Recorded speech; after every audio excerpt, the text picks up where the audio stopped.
The topics and opinions expressed in the following show are solely those of the hosts and their guests and not those of W4CY Radio, its employees, or affiliates.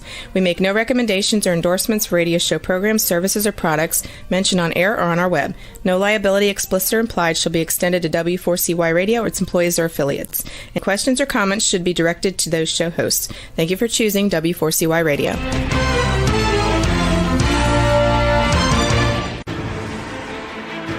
What's working on purpose anyway? Each week, we ponder the answer to this question. People ache for meaning and purpose at work, to contribute their talents passionately and know their lives really matter. They crave being part of an organization that inspires them and helps them grow into realizing their highest potential. Business can be such a force for good in the world, elevating humanity. In our program, we provide guidance and inspiration to help usher in this world we all want, working on purpose. Now, here's your host, Dr. Elise Cortez.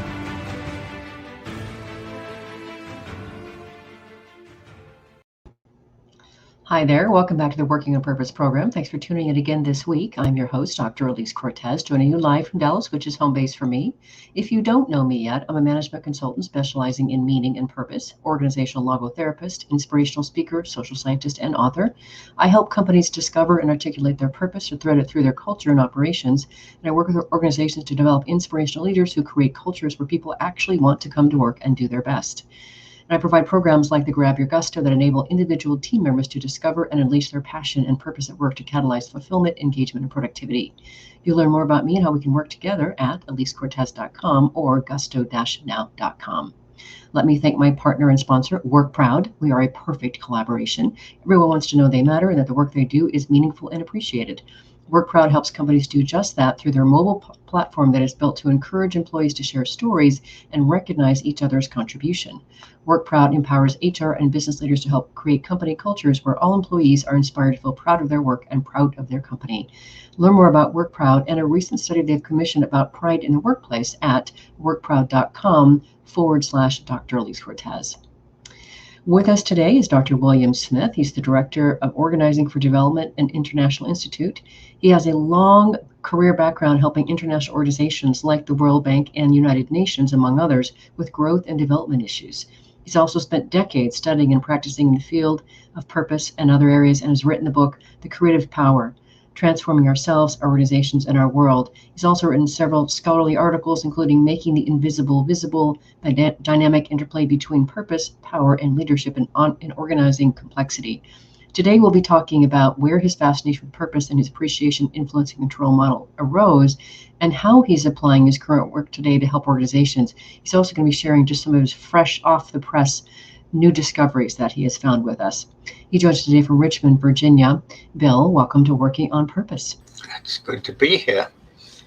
It's wonderful to have you. It's just amazing to get to be with a mind and heart like yours. So I appreciate Dr. Claude Coutier in Canada, who brought us together. Thank you, Claude.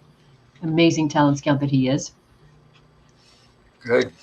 So to get us started here, there's so much, and I really feel like I need to call you Dr. William Smith because you've accomplished so much, but we've agreed that I'm going to call you Bill, so I will be obedient. I will be obedient. But I want to dive in, if we can, Bill, to your magnificent background. You've really done some extraordinary things in your life. So help our listeners and viewers understand just where your work began and some of the things that you've done, like for the World Bank and the United Nations. Yeah. Well, I think the first thing I'd like to say to our audience is that all of this sounds very great, but it's really been based on simplicity and what I call natural systems, which is following nature. So the good thing for way to the end, but just so you know where we're going, is that what it tells us about each of us is that each of us is a whole system. We have born with everything that we need. It's just that all the stuff that we need is arranged differently in each of us. And part of our life is to discover that difference and where that is an asset and where it's useful. And so a lot of the things I've done have been more accepting that I didn't know at the time that's what I was doing. That's just, again, how my arrangement of parts ended up.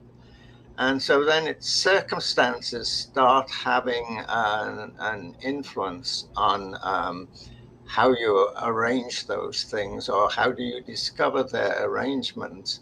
And mine was a fairly large one in that I was born during World War II. I'm English, and I lived in Liverpool. And in April of 1941, we were bombed every night for 4 months. And now you'd think that would be terrible circumstances and so on, and in some ways it was. But what it taught me about life is really what accounts for how I arranged my parts and what I was able to do with them, is that humans are tremendously resilient. Liverpool was bombed, hoping to put people into submission and to accept acceptance of defeat. It did exactly the opposite. People were found their courage. People found their support for each other.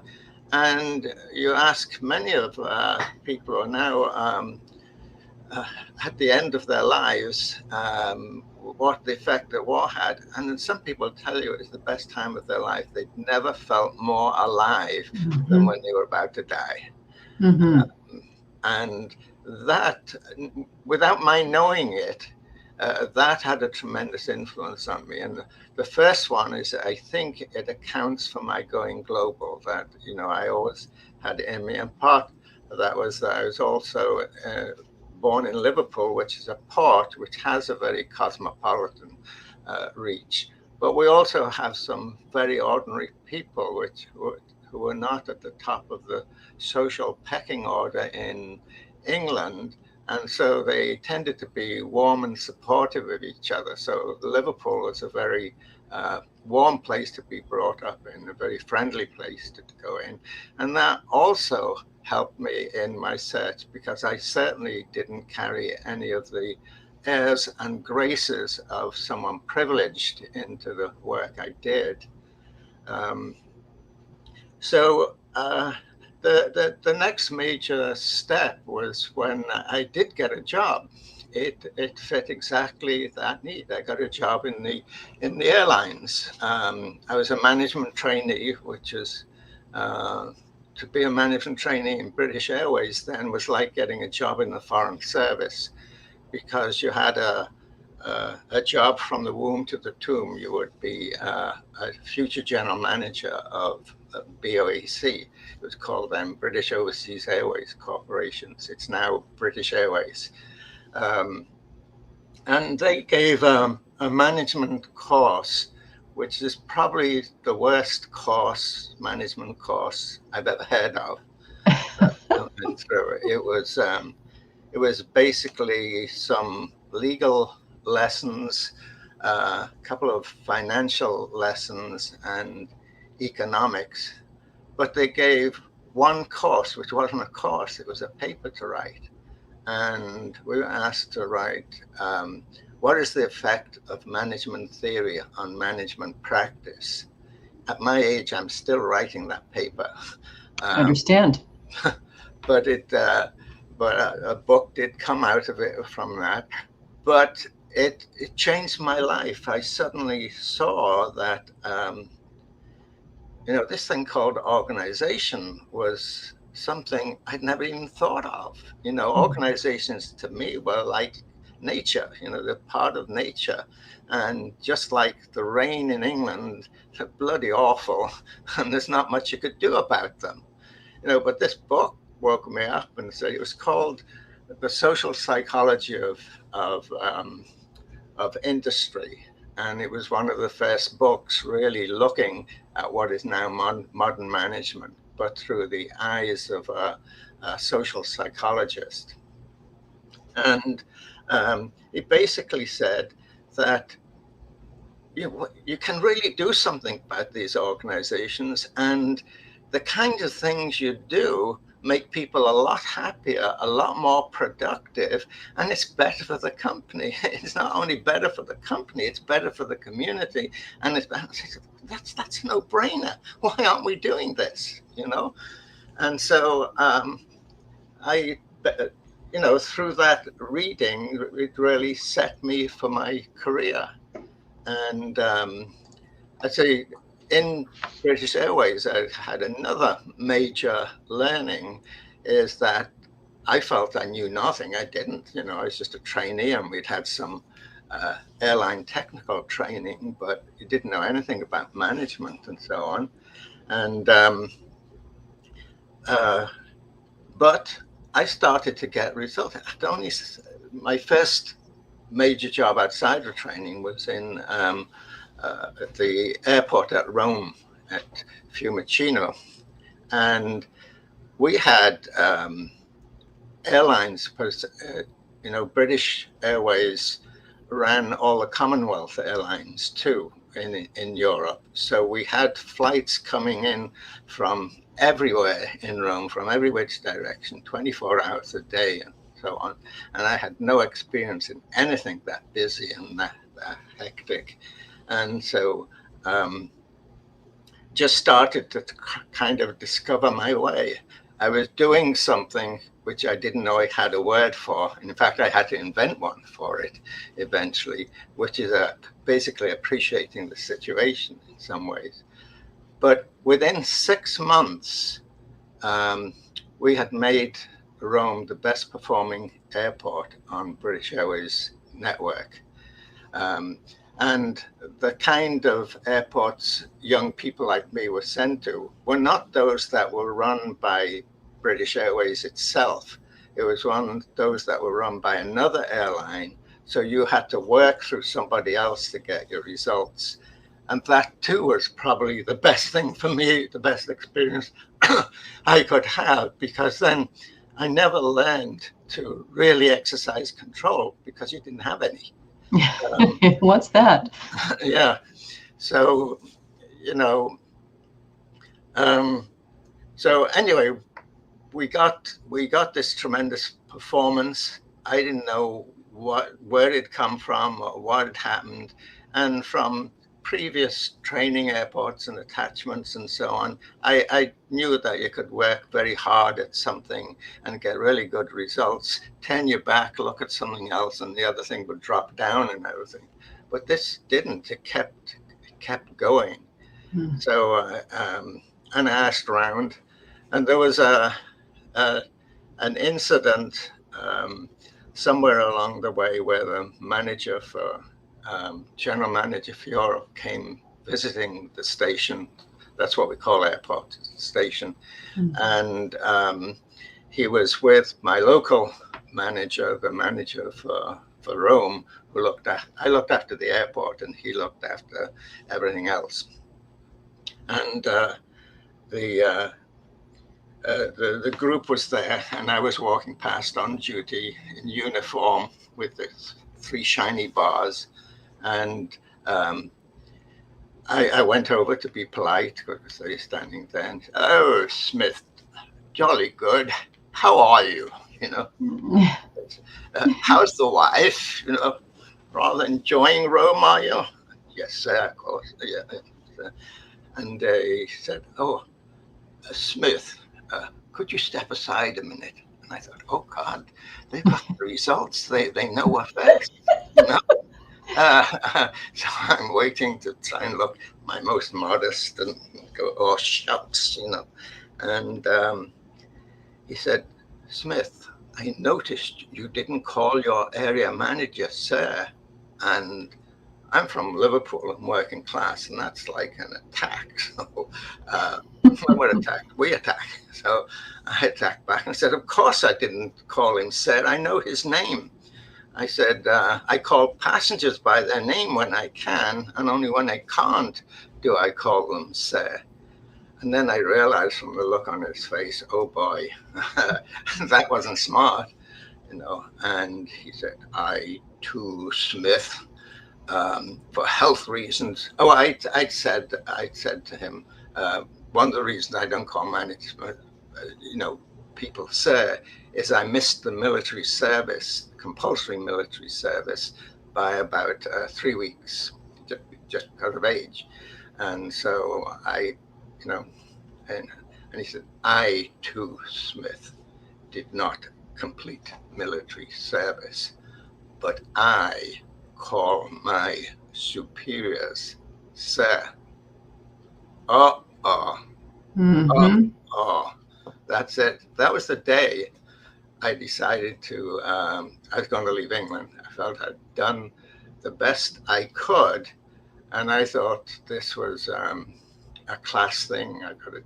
This is working class, even though I'd got rid of my Liverpool accent, which you have to do, that you're still noticeably working class. And, recognition wasn't going to come your way very easily. And that is actually how I left. And so again, I've got another huge lesson about management, to take on to the next, whatever that is. I had to sort it out.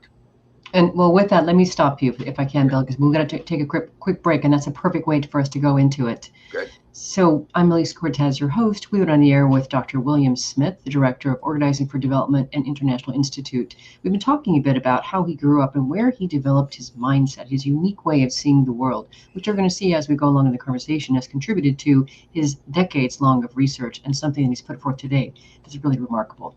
Stay with us. We'll be right back.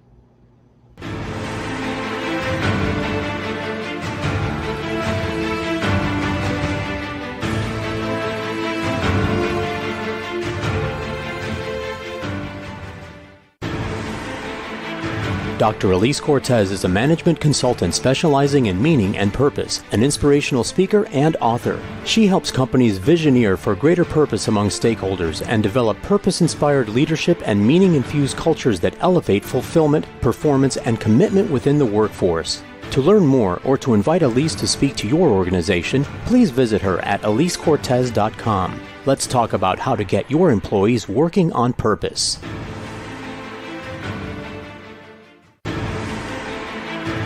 This is Working on Purpose with Dr. Elise Cortez. To reach our program today or to open a conversation with Elise, send an email to Elise, A-L-I-S-E, at elisecortez.com. Now, back to Working on Purpose.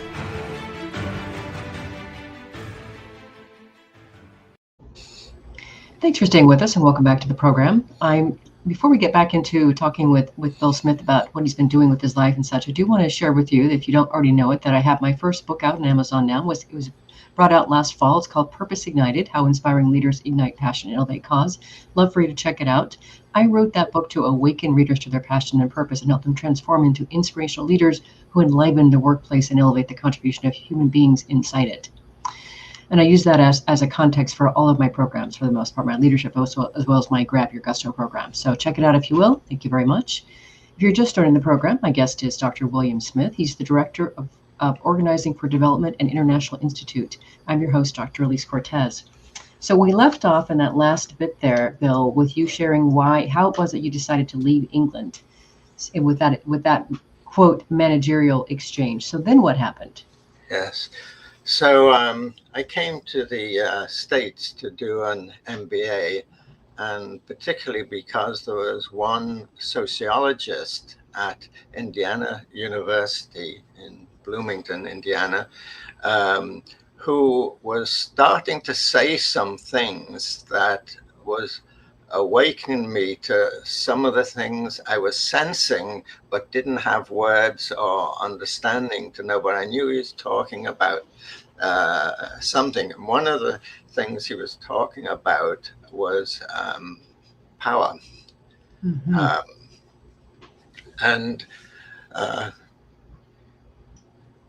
So he at that time, power was a forbidden topic. It was you couldn't really talk about it, but he had found a way to talk about it academically. But it still wasn't, to me, getting at the root of things, but it was saying to me that, yes, this instinct that you have, that power is a really important topic, is worth pursuing. And so the MBA for me was something of a disappointment, because I expected to find something about this mystery about what was it that was happening at Rome. I knew it wasn't anything I did in step 1, step 2, step 3, 4, but there was something with my relationship with Rome, and maybe even with the Italian culture or something. It was something broad and fuzzy, but I felt, if you can get that kind of performance in that kind of time, it's worth spending some time trying to understand the fuzziness of what it is. But I left Indiana a little disappointed that I wasn't really getting that insight into performance. It wasn't being translated away. I learned a computer language, and I could see, wow, that was really good. I could see it doing a lot with that. So I ended up then going to work for a consultant, and again had some surprising, performance bumps. For example, I did my first consulting studies was for McDonald's, and we were meant to do industrial engineering type study to determine the causes of high turnover. But being that Liverpudlian with a practical bent, I felt that was a lot of analytical effort, where the answers were probably a little more simple than that. And that one of the things I noticed was at that time, franchises were really growing. It was a new idea, and everyone was hiring fresh, young, white boys as their target audience. And of course, there weren't enough of them to go around. And so that was one of the major reasons for the labor turnover, not all of these technical reasons and so on. So I brought it up with my principal and everything, and he looked at me rather shocked that, how can we high-paid consultants go in and make a recommendation that they hire women or girls and so on? That would be, you have to have this superb mathematical algorithmic rationale for what you're doing. So on my own, without approval I went around to some franchise stores, not McDonald's, that did hire women and girls. And I was shocked at what I found, that not only was labor turnover a lot better, everything was a lot better. Just hiring women and everything there. So we had to spend our time how to turn that common sense insight into facts and figures and things that you could sell as a $500,000 study, But that was their problem. Right. I had done mine, and they had done it.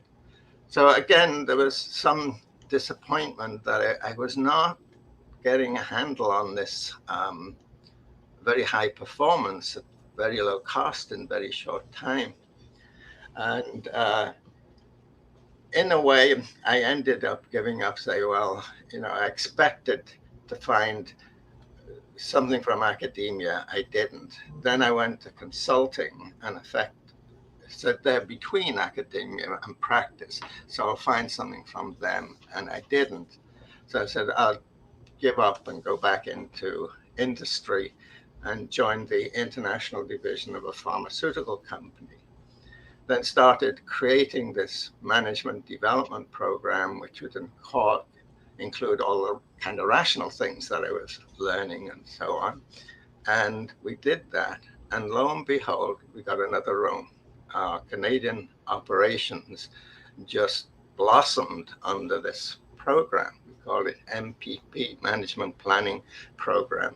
And the essence of it was really very simple, just bringing together, in those days, this was something very new, just bringing them together to talk through the issues and go through the levels of problem solving systematically, and it worked tremendously.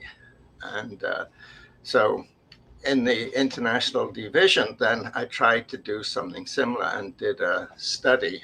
And there is a paper, and it is on the website of this study where we did of the whole organization then to look at how was it doing in terms of evolution, of what it was, what it's trying to become, and how is it becoming it.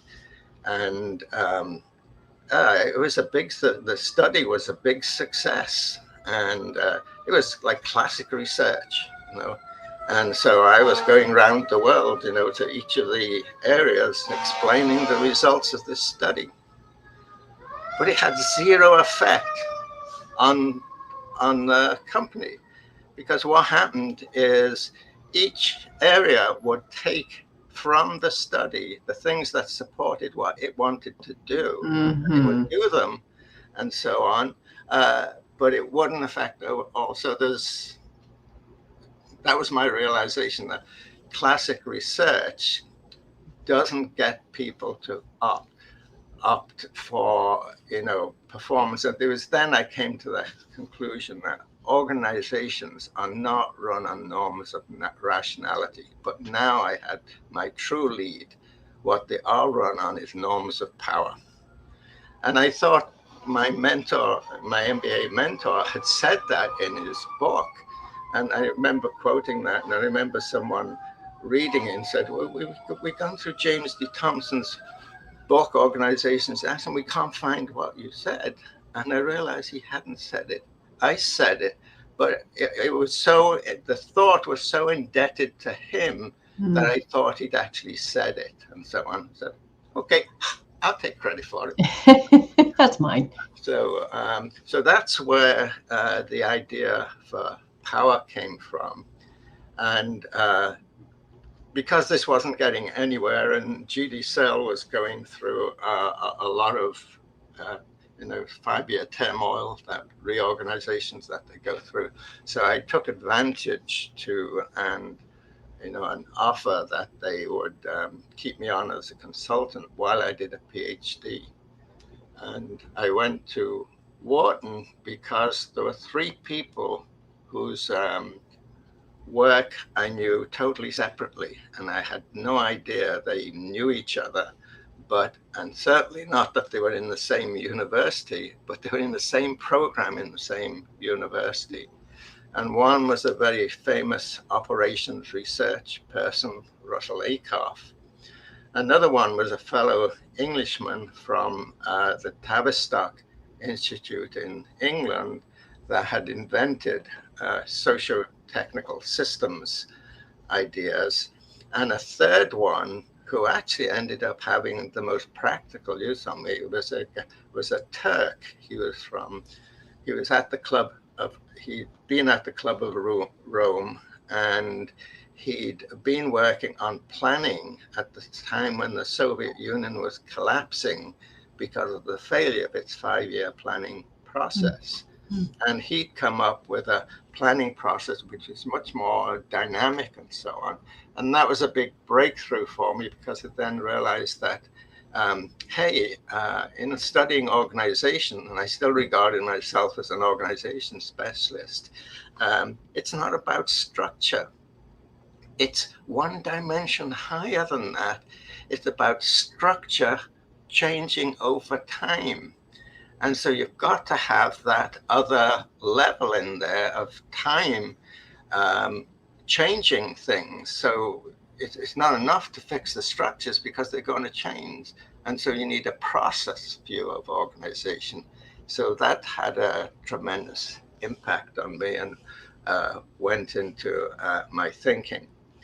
But again, it was time to leave. I did the PhD. Okay, and then the real insight happened. Now that I understood that power is at the center, I was trying to study it as part of my PhD, but the most intellectual and the most forceful and aggressive of the professors was Ross Acuff. And he had just said, power's not a topic worth studying. It was looked at in the 50s, and everyone said it would be,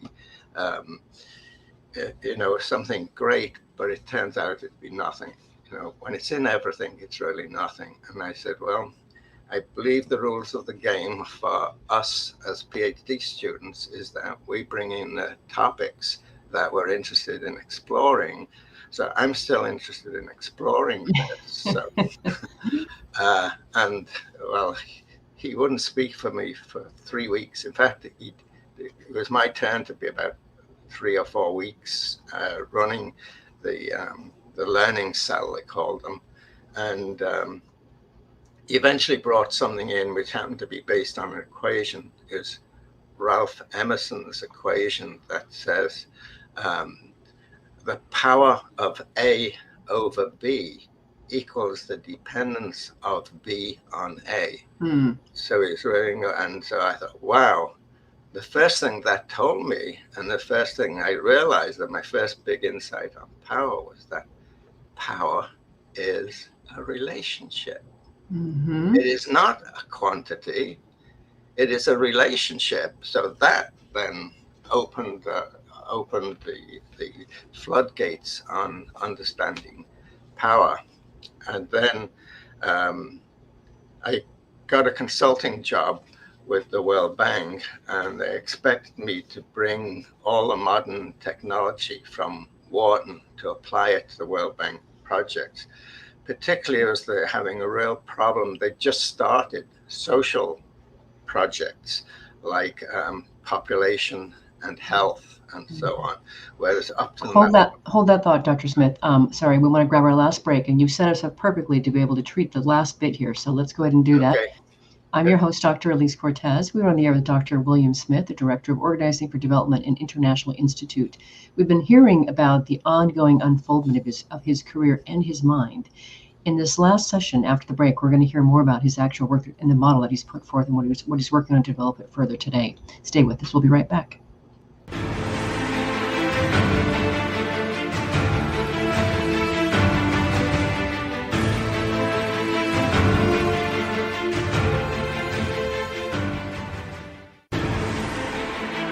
Dr. Elise Cortez is a management consultant specializing in meaning and purpose, an inspirational speaker and author. She helps companies visioneer for greater purpose among stakeholders and develop purpose-inspired leadership and meaning-infused cultures that elevate fulfillment, performance, and commitment within the workforce. To learn more or to invite Elise to speak to your organization, please visit her at elisecortez.com. Let's talk about how to get your employees working on purpose.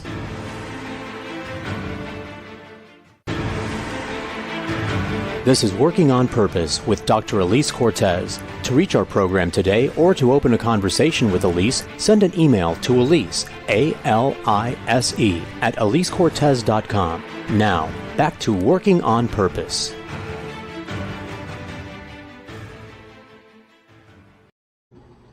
Thanks for staying with us, and welcome back to Working on Purpose. One other bit of news that I want to share with you is that just about a month ago now, we have released my second book, which is an anthology. It's called Passionately Striving and Why, an anthology of women who persevere mightily to live their purpose. And I'm so proud of it, I could bust. I recruited 25 women from around the world to share their intimate story of how they discovered their purpose and how they're now serving from it. And the reason we're doing that, the reason this is out there, is we want to showcase that purpose is available to anyone, anywhere in the world, regardless of socioeconomic background or status, language, religion, whatever it is, and that it works amazing wonders when you actually work from it. So it's out there on Amazon now, too. Check it out, Passionately Striving and Why. If you're just joining us, my guest is Dr. William Smith. He's the Director of Organizing for Development and International Institute. I'm your host, Dr. Elise Cortez.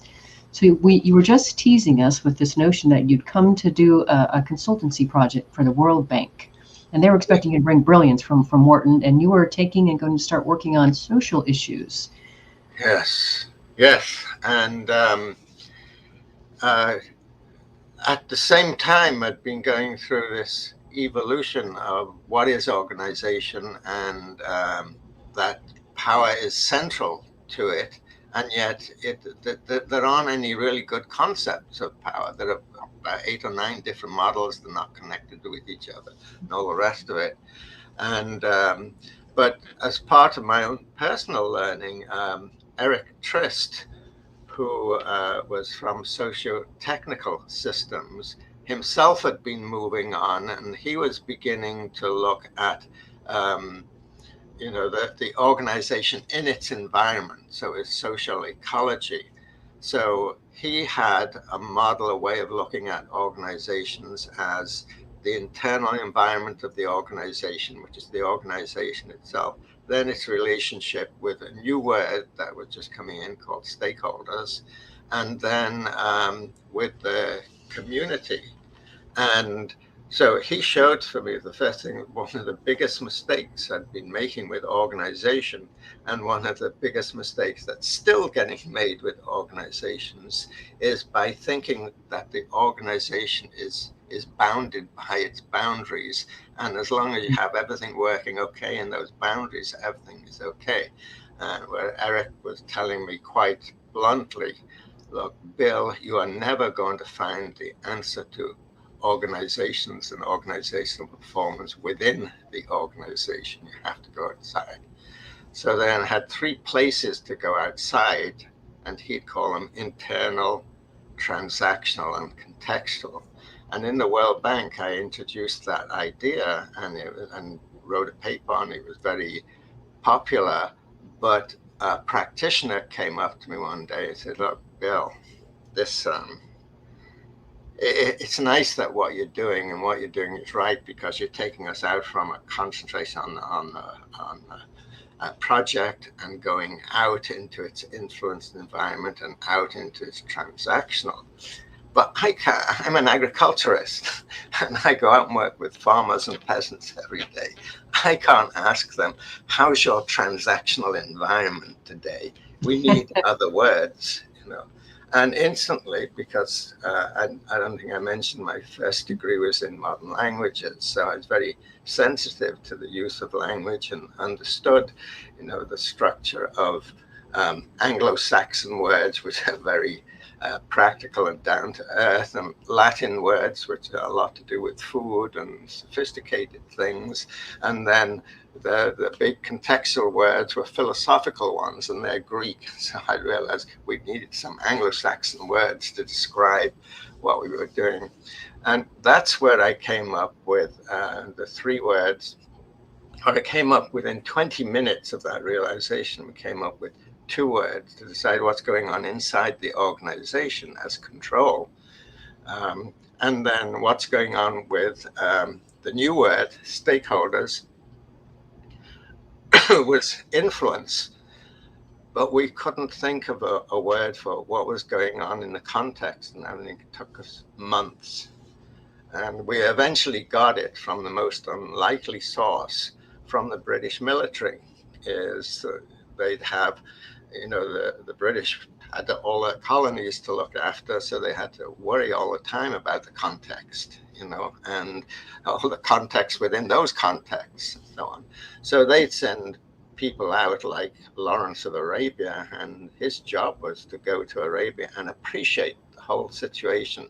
So looking at everything and in relationship to all of British interests, whether it was poetry, whether it was cricket, whether it was whatever. And so I realized that was the word I needed. It was appreciation. That's what we're asking them to do. So then I had this model, and it was,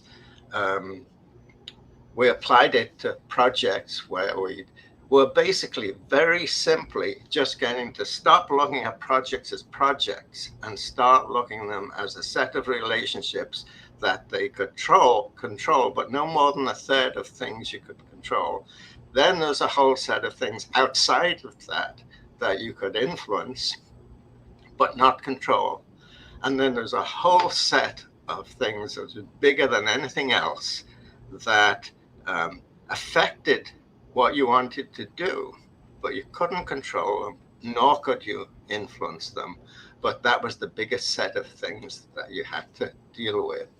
And so just the fact of looking at projects like this, and I want to reiterate for our readers, because I'd like this to be their takeaway, is, in your organizational life, in fact, in your life in general, if you just think of everything in terms of those things you can control, those things you can't control, but you can influence them, and then all those other things, and lots of them you don't know what they are, but just being open and listening for them and everything. There's nothing active. It's more or less like Chinese leadership, or at least Asian leadership. It's leading from behind through understanding the setting is there. So that then in practice became a very successful effort, and we eventually started applying it from single projects to whole sectors of economy, to whole countries, and then to the whole of the global development system itself, where we got 10 countries together to discuss a new development paradigm, which is a new way of looking at this at the world through this purpose-centered approach. Because one of the academic discoveries it made, which assuming very practical, was when I looked at those three circles of power, I asked myself, well, that's fine. There's a control domain, there's an influence domain, and they're all power domains. But where the hell does the power come from?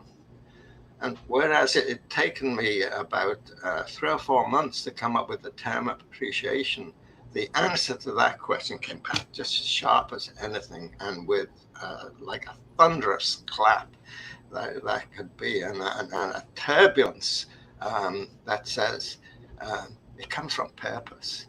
Mm-hmm. But the implications of that were so huge that it's still taken me time to wrestle with it now. So to come across Alice, who's been thinking about this too for a while, and be able to share the enormity of understanding that purpose. So I'm also a fan of Lao Tzu and the Tao Te Ching, and he says, you go from the one, which he says is the Tao, which is like, it's like purpose in a way, it's the way. Mm-hmm. And then the two is the Te, which is the way things get done, which is a bit like power. And the Ching is like order and things. So now I'm able to say and understand that you can go from purpose as the one to three kinds of power, or to power, which is two, and then that the fact that there are three kinds of power make it three, and those three things will create everything else. So all relationships that make everything else go round are contained in combinations of those three relationships. So I'm sure there's some things other than that you'd like me to say. Oh, I see. Yeah. Yes, the color theory for sure. And we have about, maybe 4 minutes left. Yeah. Okay. Well, the color theory was very easy. If you say that purpose is the one, and it splits into three things, which are appreciation, influence, and control. Well, in the world of color, the same thing happens. Purpose is like white light, and it splits into three colors: RGB, red, green, and blue. That's light, not paint, is there. And so I could found that I could have matching colors for every one of the concepts, because we ended up with a matrix that's got three levels of purpose in, which is ideals, values, and then goals. And then we have three types of power going along the columns at the left, which is appreciation, influence, and control. So we have purpose being made up of 9 things, and every purpose has those 9 things in them. And those things can all be represented accurately by a color there. So, and that comes to the last thing, which I didn't expect to be saying today, is that has also led to the discovery of what we in systems have been looking for forever, which is, what is the system behind all systems? They call it the general systems theory. Well, I don't think we found the general systems theory. I don't think anyone will, but we have found a system of all systems, and all of that in the last couple of weeks. But it's based on those simple things: 3 levels of purpose, ideals, values, and goals, with 3 levels of purpose, appreciation, influence, and control, give you all the factors that you need to understand, evaluate, and design anything. That is remarkable. And then add that, here you are working on a periodic table of living system elements. Yes. The obvious thing was then, once you have those 9 things, they are the order, and everyone's got those things inside them, but they come out in a different order. Like, not everyone moves from appreciation towards control or from ideals to values. They're all mixed up in different orders. And so if you count how many possible orderings there are of 9 things, it's 362,880. That means there's enough for a different one for everyone. So we all have our own ordering, but of the same things. So one of the messages for us all is that we have to deal with the whole of purpose. That's all 9, not just the 1 and 2 we like. It's the ones we don't like as well, are not necessarily equally important, but have to be dealt with equally, in the sense that you've got to do them justice. So if your best thing is economics and your last thing is aesthetics, you can't just throw aesthetics out. Or you could be Apple without its iPhone, so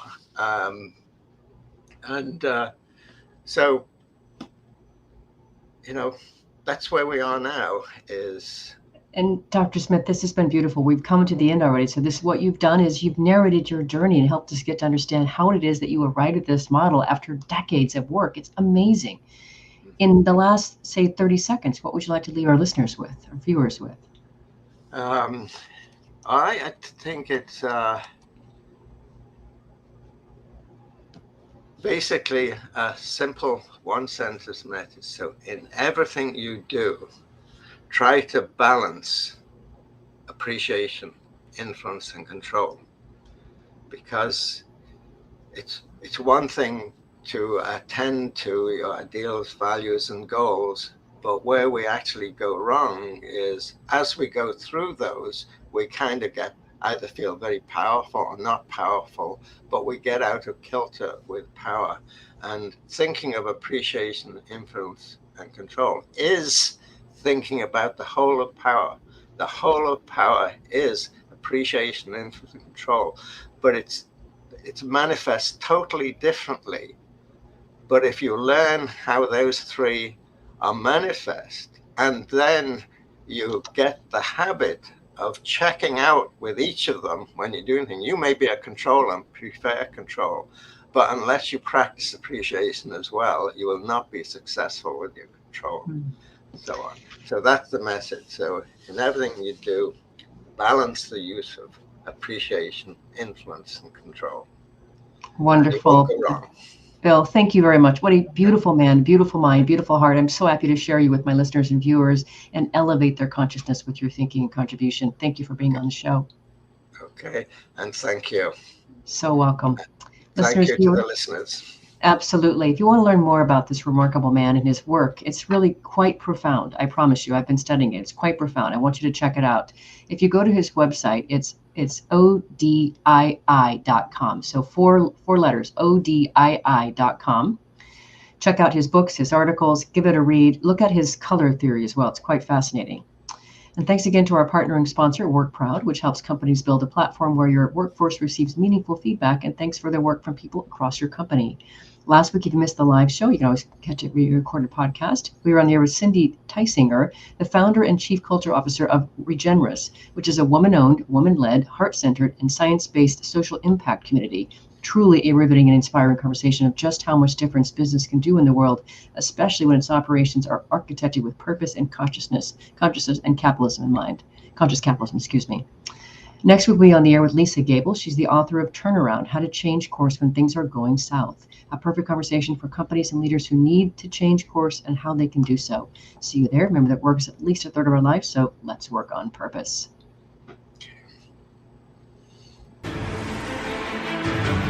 We hope you've enjoyed this week's program. Be sure to tune into Working on Purpose, featuring your host, Dr. Elise Cortez, each week on W4CY. Together, we'll create a world where business operates conscientiously, leadership inspires impassioned performance, and employees are fulfilled in work that provides the meaning and purpose they crave. See you there. Let's work on purpose.